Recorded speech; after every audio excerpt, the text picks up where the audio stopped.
That's that one. Great. Thanks, Eric, for sponsoring this gathering, and Melissa for inviting me to speak. I do feel like a student, not an expert here.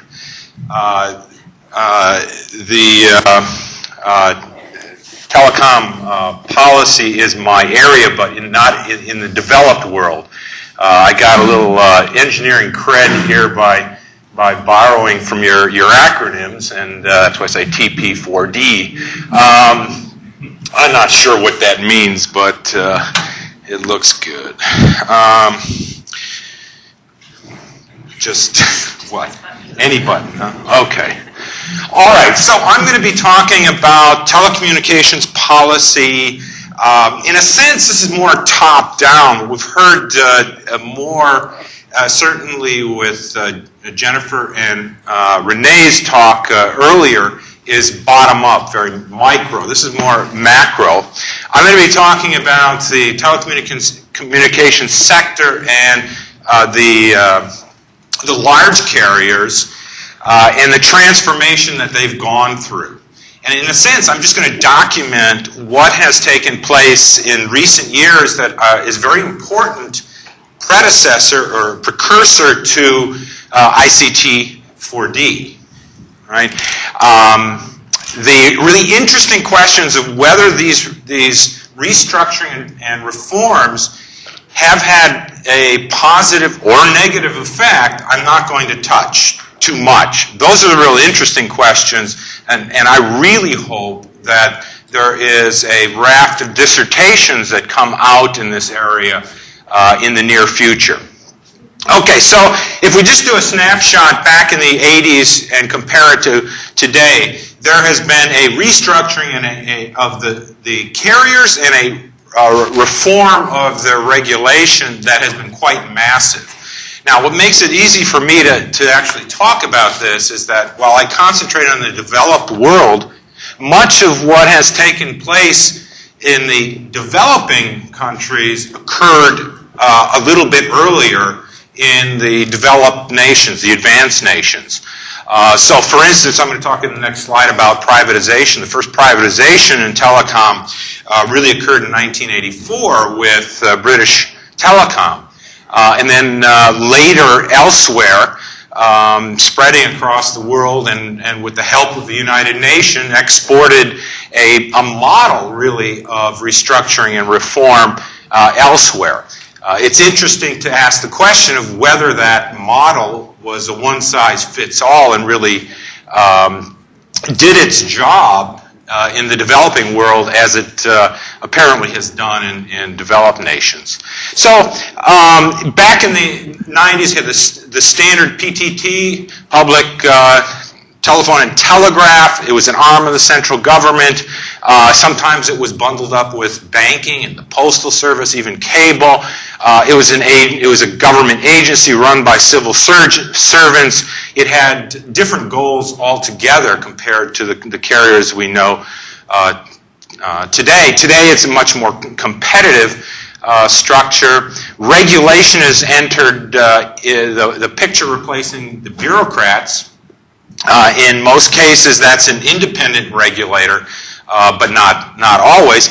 I think it's fair to say that the performance, as measured by an economist, has improved, at least in the developed world. Okay? And that's measured by productivity, the pursuit of universal service, variety of services, and quality of services. And also just wait times. How long does it take to get a phone? How long does it take to get a dial tone? The steps to reform in both the first and third worlds really have followed three pillars here: privatization, regulation, and liberalization. Not necessarily in that order. Privatization, basically carving out the telecom part and putting it up for sale. Regulation, then putting a sector-specific agency in charge of making sure that new new entity doesn't exercise its monopoly power, because at that point in time, it's the only one around. It was the only one around for nearly 100 years, and now it's privatized. It has very little in the way of competition. Now, there's a little bit of a rub here in that if you really want to make a lot of money from privatizing, you want to maintain a monopoly structure, because the capital markets will reward you for that. And so governments who have privatized have tried to strike that balance.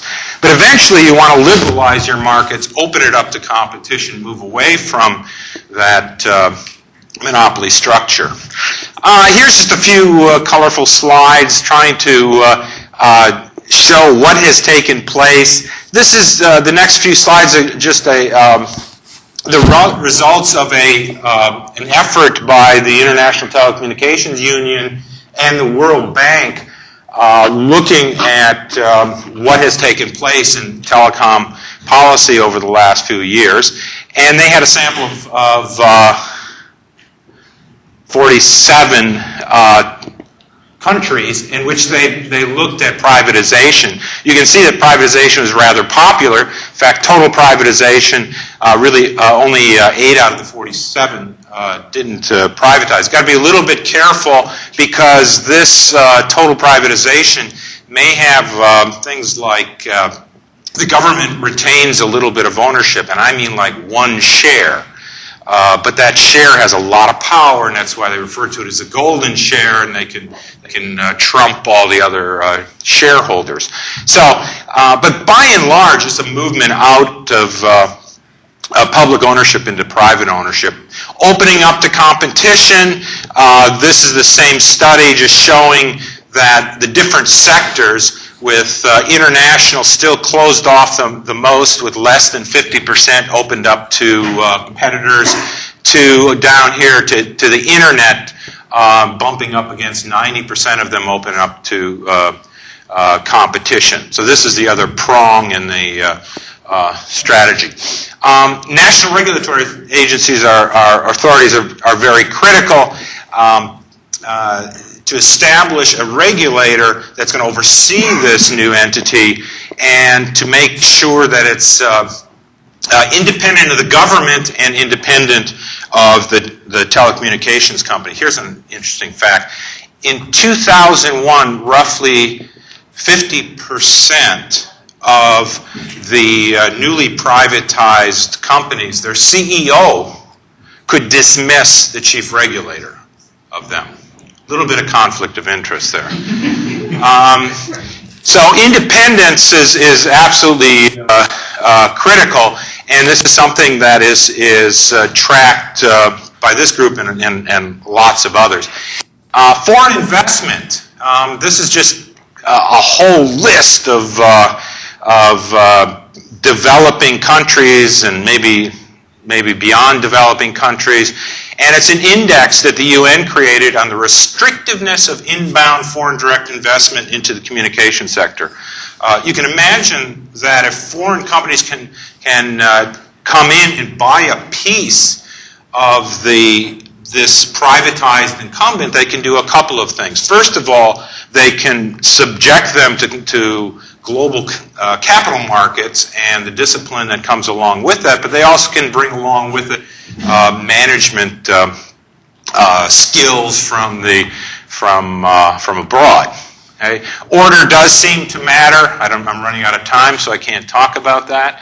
And there's a number of countermeasures to prevent some of the problems that can arise when there's a lot of market power, and there is a lot of intertwining of private interests and public governance. We've heard about some of the problems that arise. These are some attempts to counteract it. People keep track of this. This is just one example. As the World Economic Forum keeps a global competitive index, but they also break it out by different areas. One is property rights. You can see, smaller is better in this picture, and the United States is the best out of this this group. By the way, we got #1 spot in terms of competitiveness in the world. Well, there might be a conflict of interest there too, but so high is not good. Transparency, as we heard before, is good. The U.S. is good as well. Burden of government regulation, well, it's not clear. You know, the United States is trumped by Bangladesh, Morocco, Guatemala, and Uganda. But then again, you know, no regulation might mean freedom to exercise the market power of the national telecom provider. Favoritism by government officials. This goes to shifting money around. Other impediments that you have to keep in mind are nationalization.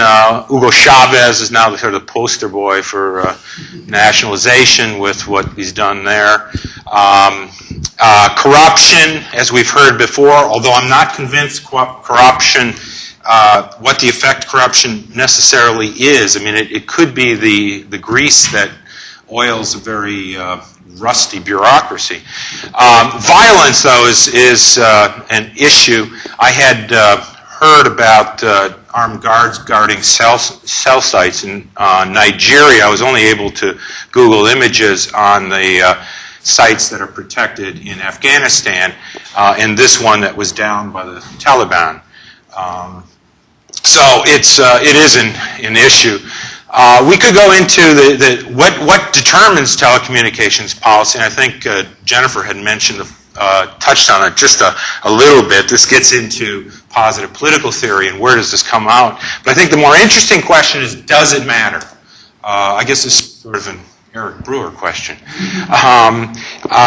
Does it really matter? Does it have an impact on the telecommunications sector in terms of its objectives, which is to spread of services, diffusion of new technologies, investment in infrastructure, and then the next step is whether those in turn turn around and provide the economic development measured in terms of labor productivity or general economic growth. There has been economic research on these questions.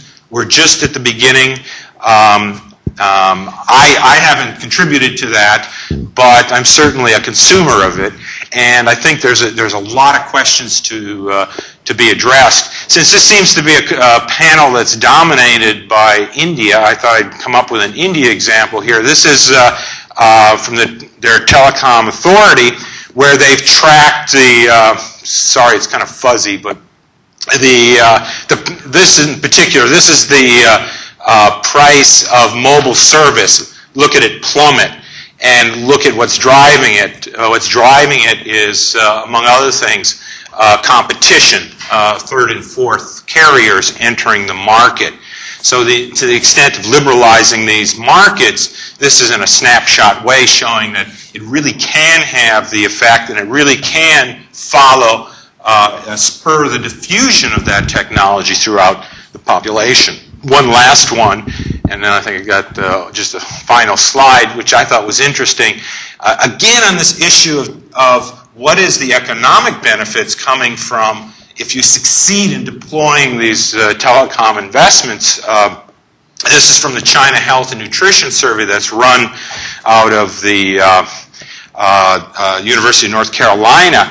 And they surveyed people and asked them what they paid for pork, vegetable, eggs, and fish, and then whether they had a phone or not. And what you notice here is, first of all, that people who have phones pay less. And furthermore, the dispersion of those distributions are tighter. So there's less what economists would call price discrimination. There's more uniformity in terms of the prices. So this is one tangible way of measuring the impact of deployment on people's lives. All right, so we still need to connect these dots. This is what I've been talking about here, mainly what has happened to telecommunications policy, but connecting that up with the progress in deploying telecommunication infrastructure, and then finally the impact on economic development is absolutely critical. Thank you.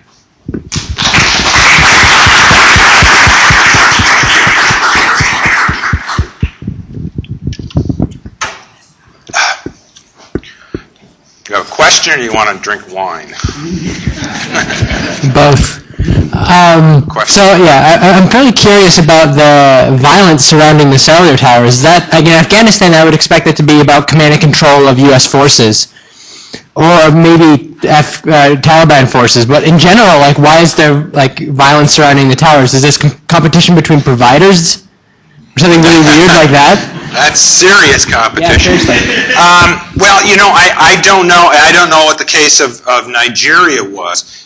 But I do know that electricity transmission towers are blown up regularly by the Shining Path in Peru as a political statement. Now, the other possibility is that this equipment is worth a lot of salvage value. Certainly, if there was any copper in it. Although with what happened to copper in the last 2 days, maybe not. But it is also the case in Nigeria that they have to be very secretive when they get a load of new mobile phones in to transport them rather secretly because of the value that's contained in them. Maybe Eric's got an answer to that question. I know some of them. I know in Somalia, each tribe has its own cell tower, and they're actually not connected to each other. So you can only call people in your own tribe, and it doesn't bother anybody.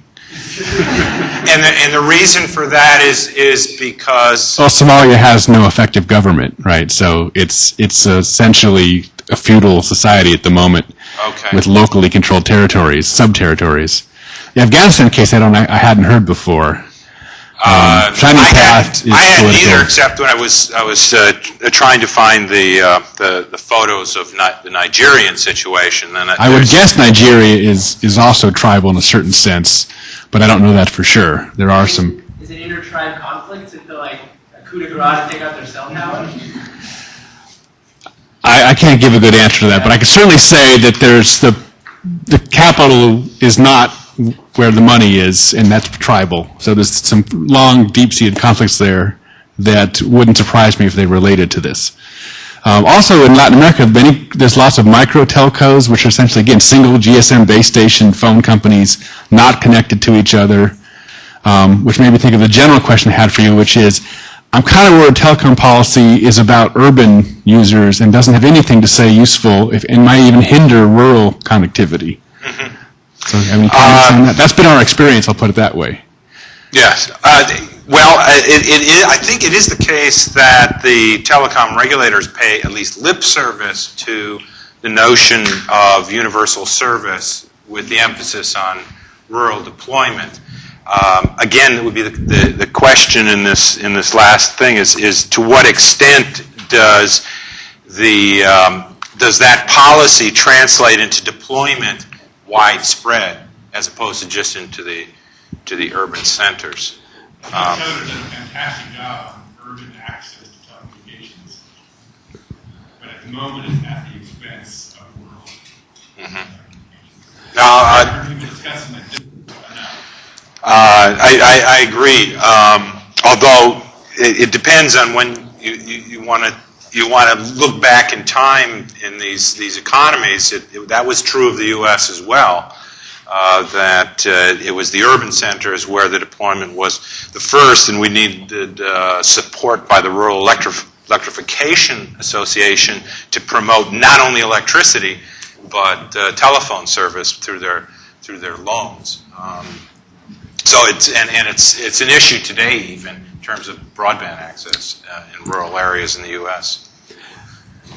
Well, so on Eric's comment, one area where telecom regulators have tried to do some interesting things is the notion of providing universal service in rural areas using a reverse auction. So rather than saying we're going to give you a subsidy of X, they will essentially have a reverse auction to see which carrier is willing to provide, some sort of service at the lowest amount of subsidy. So that's one interesting area. My question for Glenn, though, is whether there is a literature that allows us to understand the political economy of telecom policy in developing countries. Because if I had to describe it in the U.S., a lot of it historically has been, sort of the intermediation of interest group battles, as between, for example, the long distance carriers, the local carriers, and the and the competitive local exchange carriers. But is there a literature on the developing country side? In my quick review of the literature, and not in any way digesting it, I would say that there's the beginnings of that. In other words, I did say some indication that people who were adopting the positive political theory approach, trying to apply it to developing telecommunications in developing countries. The positive political theory approach basically says that just as we exchange goods and jobs and money for our own selfish interests, we do the same thing when we exchange votes and appointments and bureaucratic decisions. And so it overlays that model of selfish optimization on the political process. And I think it's a very effective methodology, and it should be applied. But I don't know too much about what progress has been made.